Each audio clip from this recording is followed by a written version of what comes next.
Yu, siya ang commander ng buong Rizal. Brigadier General siya sa buong Rizal sa may hawak. Ako naman ang inyong Deputy Supremo, the organizer ng ating samahan.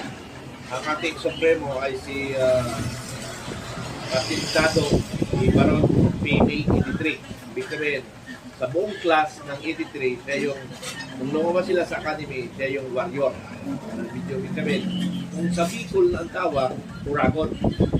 Kasi ang Bicol, ang tawag sa Bicol, lahat ng aspeto, nasa iyo lahat. Pag sinabing Uragon, lahat ng aspeto, nasa iyo lahat yan. Pero,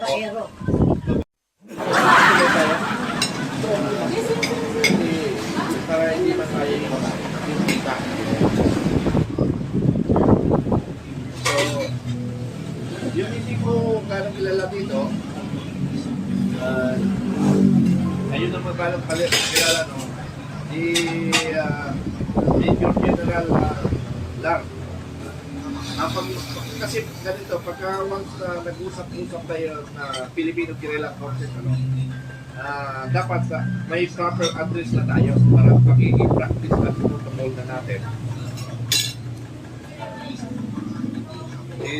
Commander Lar, siya in charge sa mga sitwasyon sa ating kapaligiran. No? At at the same time, siya yung commander ng Region 6. Commander sa Region 6 ang pinili niya, Region 6. And at the same time, nag-assist kay Sir Major General Lar. Kasi ganito, pagka once nag-usap-usap tayo na Filipino Guerrilla Forces, dapat may proper address na tayo para magiging practice at protocol.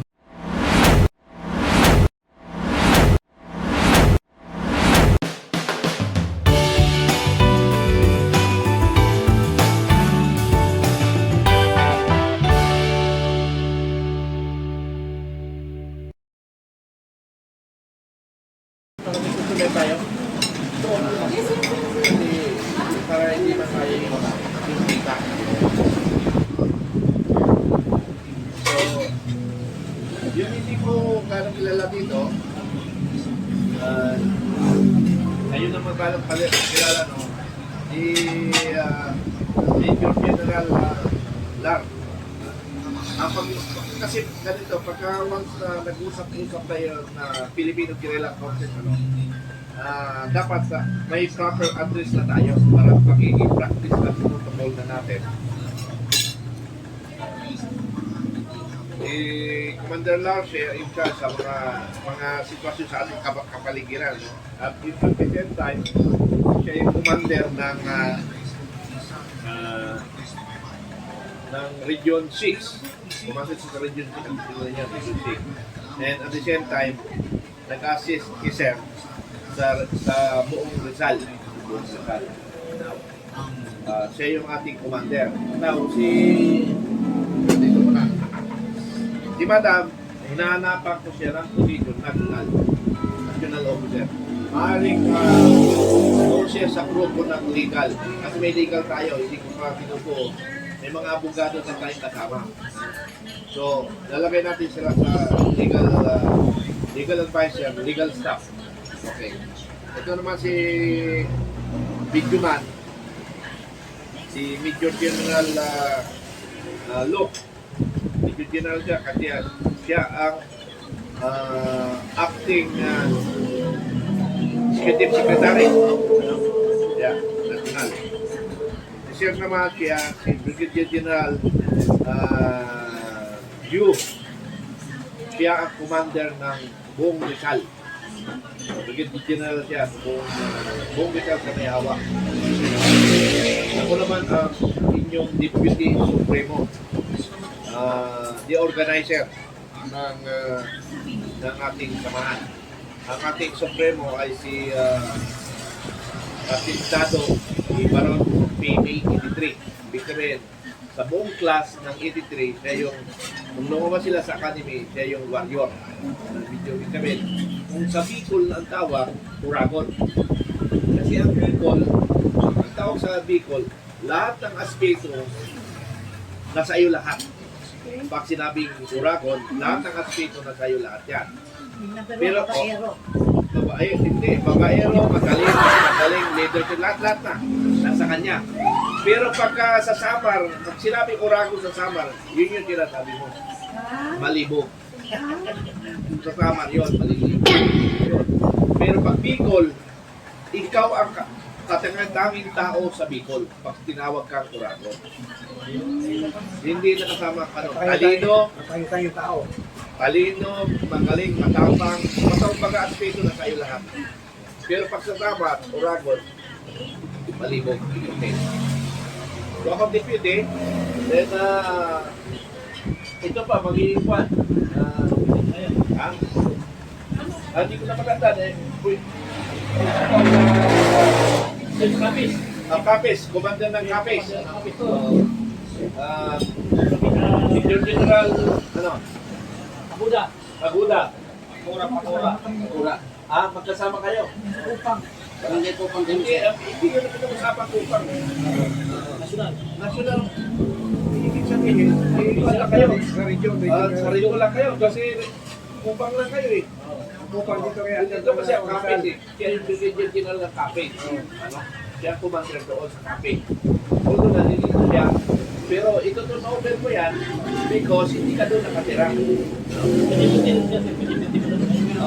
Kaya nga, pagka-organize mo na yan, bahala na si Sir, kasi ang commander ng Rizal, magbigay sa inyo ng position. Kasi from Region 6 lang, Antique, Kapis. So, ibig sabihin, ito turnover mo yan kasi kung nag-gera, wala ka doon, dito ka eh. Unless kung doon ka titira. Ano, kinuha ko sa Kwan, sa Marites. Hindi, nasa Marites siya sa National. Tapos ikaw, anong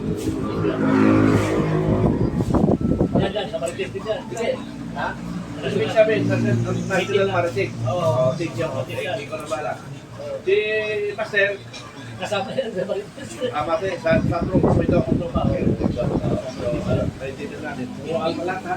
Puro alpa. Okay. So, under mo yan? Oo, under mo yan. So, ganito, madam, noong nag-retire kasi ako, 2014, nag-isip ako paano matulong sa bayan, yung aking skill, paano ko magamit. So, ang una kong hakbang ay sumali ako sa reservist. So, sabi ko, kung papasok lang ako ng reservist, buong Rizal lang yung aking matutulungan sa skill ko. So, nag-isip ako, nung bago pumasok yung pandemic, nagbuo ako buong nasyonal na, Vanguard of Democracy. So, nagbuo ako ng Vanguard of Democracy. Ngayon, nakita ko, nagkataon naman na nag-pandemic.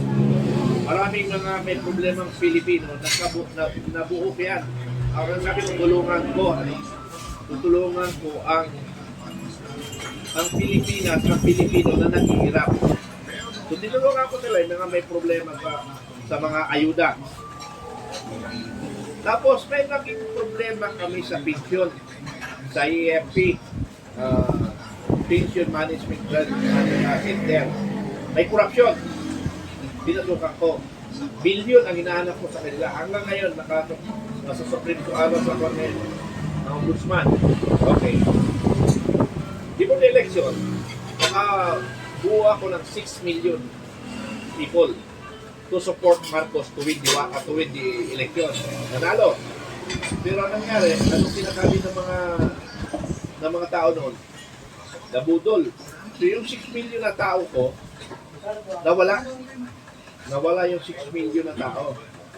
Nabudol nga eh. So, ako ang sinisingil ngayon ng aking mga tao. Ang daming nakasubscribe.